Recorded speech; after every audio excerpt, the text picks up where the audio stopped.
대상 23장 24절부터 32절 말씀입니다. 같이 한 목소리로 봉독하겠습니다. 이는 다 레위 자손이니 그 조상의 가문을 따라 계수된 이름이 기록되고 여호와의 성전에서 섬기는 일을 하는 20세 이상 된 우두머리들이라. 다윗이 이스라엘 사람 하나님 여호와께서 평강을 그에게 백성에게 주시고 예루살렘 영원히 거하게 하시나니 레위 사람이 다시는 성막과 그 가운데서 쓰는 모든 기구를 맬 필요가 없다 한지라.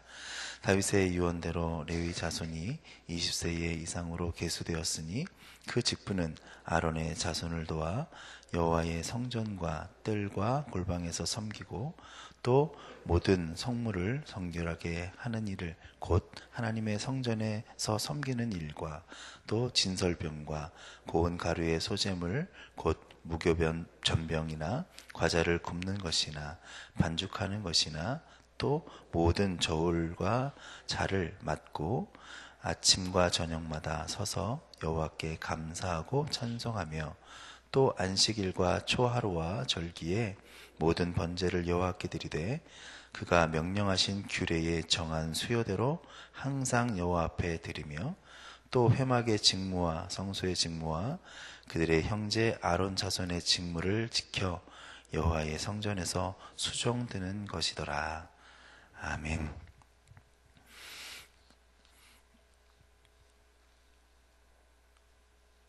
레위인들의 직무에 대한 이야기가 우리 23장부터 이렇게 쭉 나오게 됩니다. 우선 그 레위인들이 하는 일들이 많이 있었습니다. 그래서 모세가 처음에 이제 율법을 받고 성막을 하나님께서 명령하심에 따라서 성막을 만들 때 또 그 만들고 난 이후에 제사의 모든 과정 가운데 레위인들이 아주 주도적인 역할을 하게 됩니다. 그래서 제사장뿐만 아니라 성소에서 하는 모든 일들을 맡아서 하는 사람들이 레위인들이었습니다. 레위인들의 직무에 대해서 쭉 이야기하다가 오늘 말씀의 중간에 나오는데 이제는 더 이상 그것을 메고 다닐 필요가 없다, 그렇게 말씀을 하고 있습니다. 예전에 광야의 시대에 있었던 성막은 그게 이동식이었죠. 그래서 자리 가는 곳마다 구름기둥 불기둥으로 인도하시는 지역마다 돌아다니면서 폈다 접었다 해야 되는 상황이었기 때문에 많은 직무들을 레위인들이 나눠서 지고 있었습니다.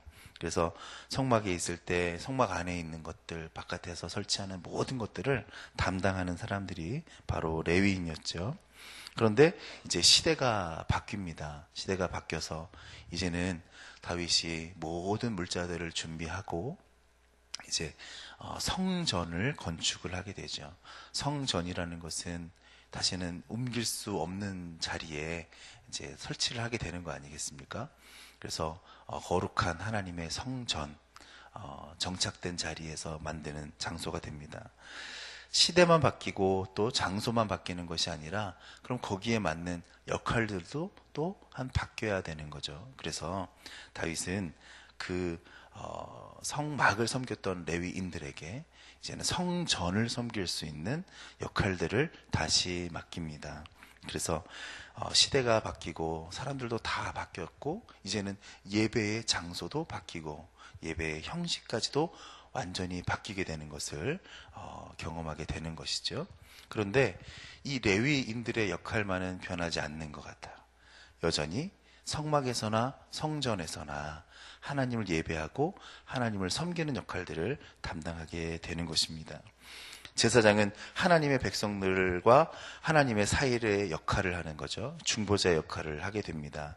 그래서 스스로는 성결하게 돼야 된다. 오늘 13절 말씀 앞절에 우리가 어제 읽었는데 스스로를 성결하게 된다, 성결하게 해야 된다, 그렇게 말씀하고 있습니다. 그래서 하나님께서는 이 레위인들이 하나님 앞에 화목제물을 드리고 또 속죄를 감당해야 되는 사람들이기 때문에 스스로를 성결하게 되는 사람들로 역할을 계속적으로 맡겨주고 있습니다.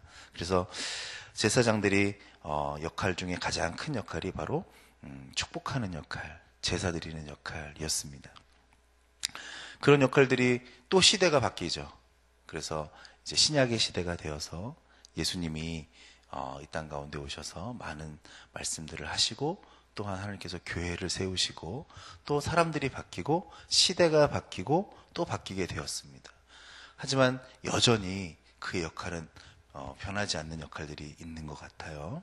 뭐냐면 바로 그리스도인들, 곧 왕같은 제사장이라고 말하는 그리스도인들이 여전히 있고, 그 사람들에게도 또한 동일한 변하지 않는 역할들을 맡기시는 줄로 믿습니다. 그것이 뭘까요? 그것은 바로 성결함이겠죠. 성결함이고, 하나님 앞에 서로를 하나님의 말씀으로 같이 나눌 수 있는 사람들, 중보하는 사람들이 우리 가운데 꼭 필요한 줄로 믿습니다. 이 레위인들의 역할이 고스란히 우리에게도 이제는 위임돼서 내려오는 것 같습니다.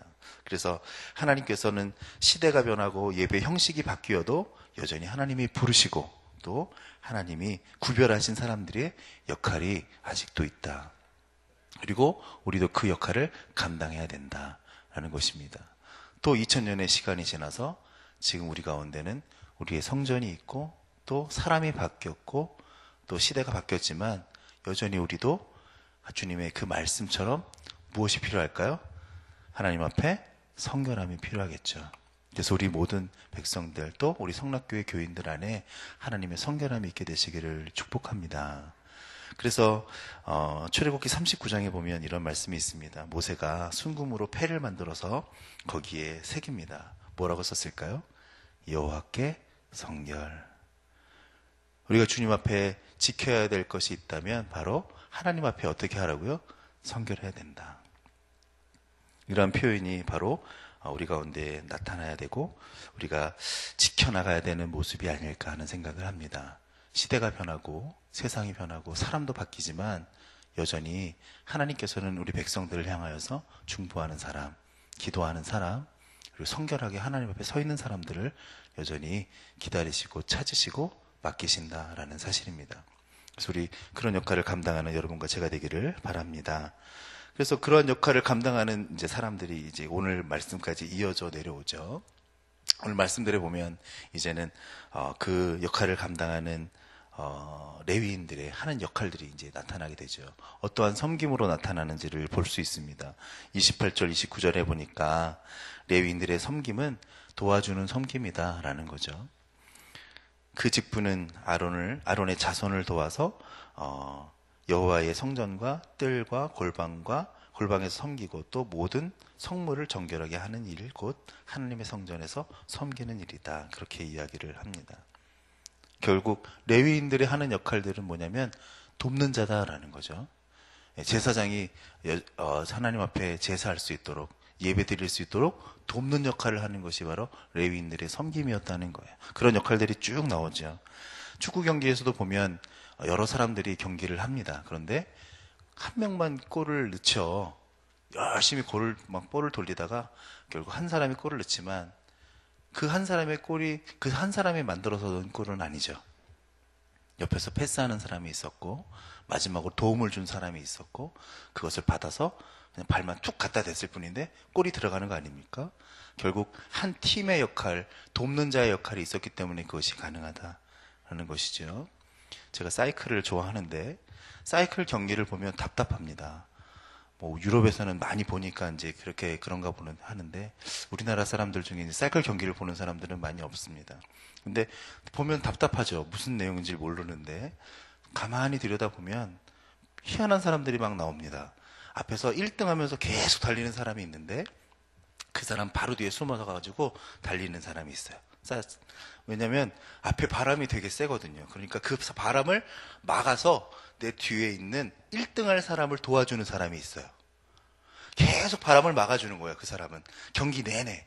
근데 경기가 뭐 한 20km, 30km를 뛰는 경기가 아니라 하루에 200km 가까이를 타는 경기인데 그거를 한 달을 또 하거든요.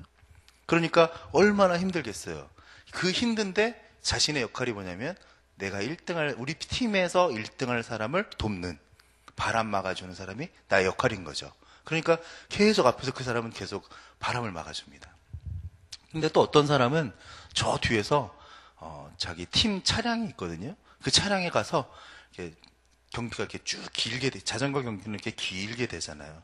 쭉 길어지거든요. 앞에 선두가 있고 맨 끝에 사람이 있고 중간중간에 사람들이 웅성웅성 모이게 되는데, 제일 뒤에 가면 이제 팀 차량이 있어요.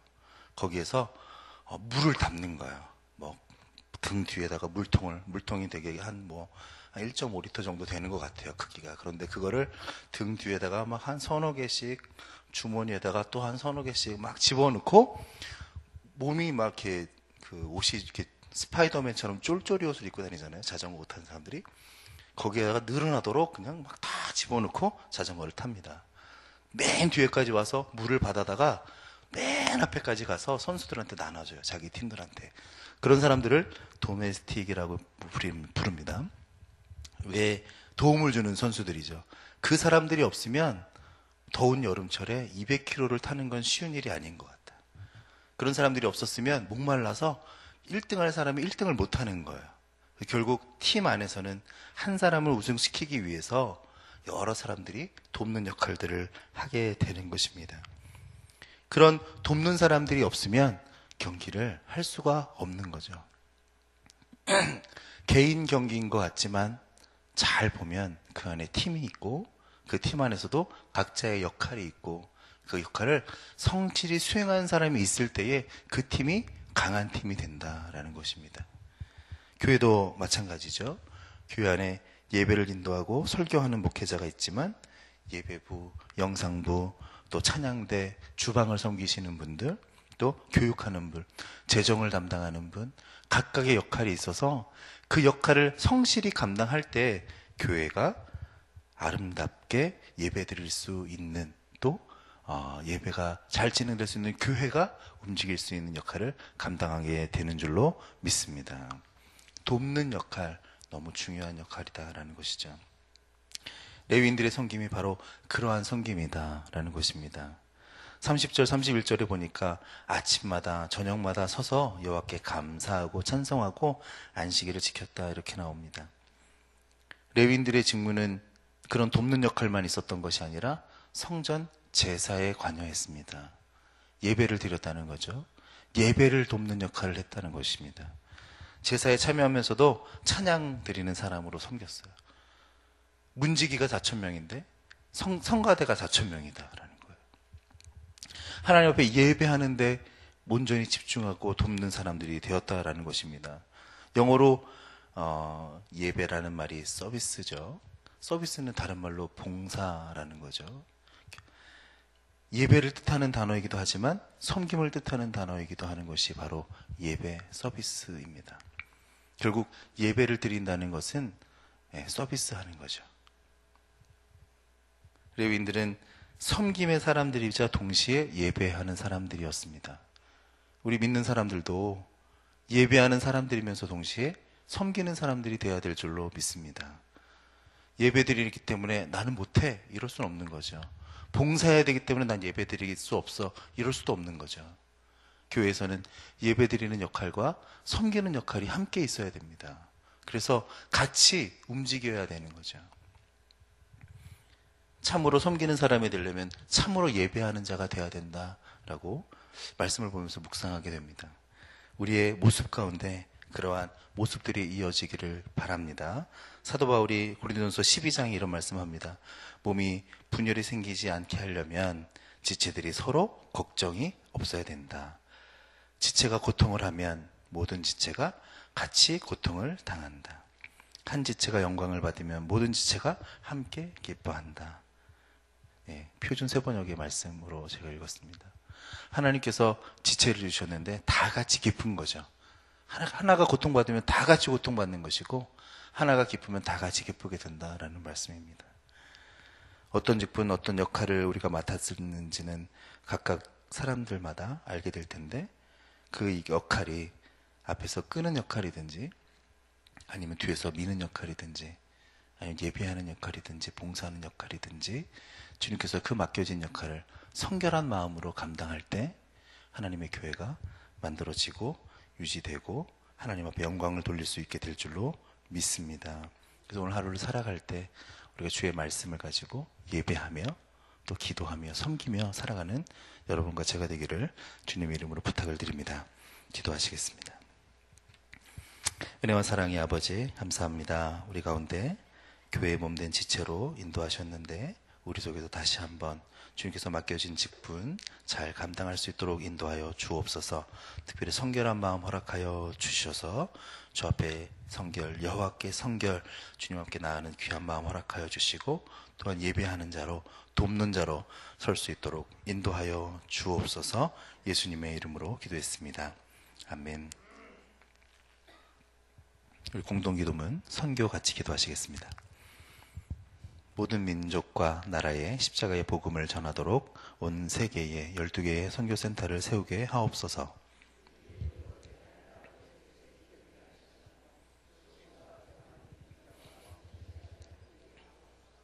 성경에 기록된 약속대로 주님께서 다시 오실 때까지 이 아름다운 발걸음이 강물처럼 들불처럼 이어지게 하시고 주님 뜻이면 어디든 순종하며 나아가는 선교 공동체에게 하옵소서.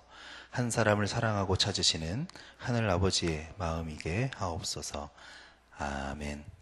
주기도문 하시겠습니다. 하늘에 계신 우리 아버지, 아버지의 이름을 거룩하게 하시며 아버지의 나라가 오게 하시며 아버지의 뜻이 하늘에서와 같이 땅에서도 이루어지게 하소서. 오늘 우리에게 일용할 양식을 주시고 우리가 우리에게 잘못한 사람을 용서하여 준 것 같이 우리 죄를 용서하여 주시고 우리를 시험에 빠지지 않게 하시고 악에서 구하소서. 나라와 권능과 영광이 영원히 아버지의 것입니다. 아멘. 지금 들은 말씀이 내 삶으로 이어지게 하옵소서. 오늘 수요예배를 복되게 하시고 섬기는 모든 분들께 하늘의 은혜를 부어 주옵소서. 다음 주부터 시작하는 꿈송 페스티벌 전 성도가 말씀으로 큰 은혜를 경험하게 하옵소서. 선교를 준비하는 북한 선교, 또 중국 선교, 의료 선교, 일본 선교가 잘 준비되어지게 하시고 다 이번 주일 여전도의 바저회가 많은 성도들이 참여로 풍성하게 하시고 봉사하는 여전도 회원들에게 보람을 주옵소서. 성도들의 가정과 사업과 직장 위에 복을 더하여 주시고 평안을 주옵소서. 또한 가져오신 기도의 제목들 아래신 후에 삶의 자리로 나가겠습니다. 사랑과 은혜 아버지 감사합니다. 시간 주 말씀 다시 한번 세워지게 하시고